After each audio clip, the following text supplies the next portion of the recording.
Hello, good morning students. आज हम इसके आगे का चैप्टर पढ़ेंगे। जो आपने पहले पढ़ा था युधिष्ठिर वाला, उसके आगे का चैप्टर पढ़ते हैं। आगे देखते हैं क्या होता है। इंद्र ने कहा, जिन्हें तुम प्यार करते हो वे सभी स्वर्ग में तुम्हारी प्रतीक्षा कर रहे हैं। सच?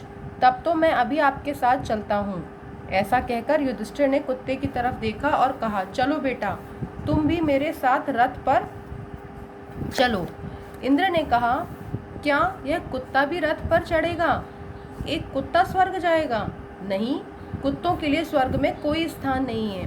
तुम इसे यहीं छोड़कर मेरे साथ रथ पर चढ़ो। युधिष्ठिर ने दृढ़ता से कहा, ये मैं कदापि नहीं कर सकता। इस भयंकर रास्ते, खाइयों, बर्फीली चट्टानों पर केवल यही मेरा ईमानदार साथी रहा है।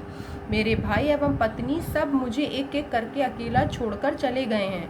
मैं इसकी आंखों में अपने प्रति स्नेह देख रहा हूँ, फिर मैं इसे अकेला कैसे छोड़ सकता हूँ?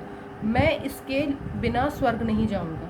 युधिष्ठिर ने बड़ी स्थिरता से जवाब दिया, यह मुझ पर आश्रित है, इसलिए मैं अब तक जीवित हूँ। इसकी देखभाल करूंगा। मैं वही करूंगा जो उचित है। इसे अकेला छोड़कर जाना मेरे लिए संभव नहीं है। इंद्र ने कहा, एक क्षण के लिए विचार कर लो। यह मांसाहारी कुत्ता है और यह पापी नहीं है। उसे तो नरक में जाना ही है। तुम स्वर्ग में जाओगे परंतु यह नरक में जाएगा। लेकिन मैं इसके लिए स्वर्ग में नहीं जाऊंगा। युधिष्ठिर ने दोबारा कहा, अच्छा ठीक है।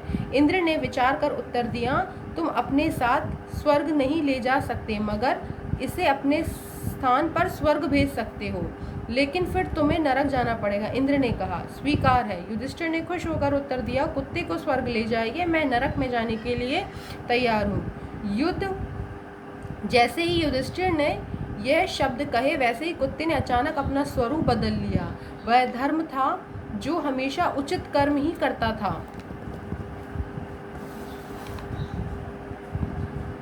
धर्म ने कहा, राजन, तुम महान हो। तुम वास्तव में निस्वार्थी हो।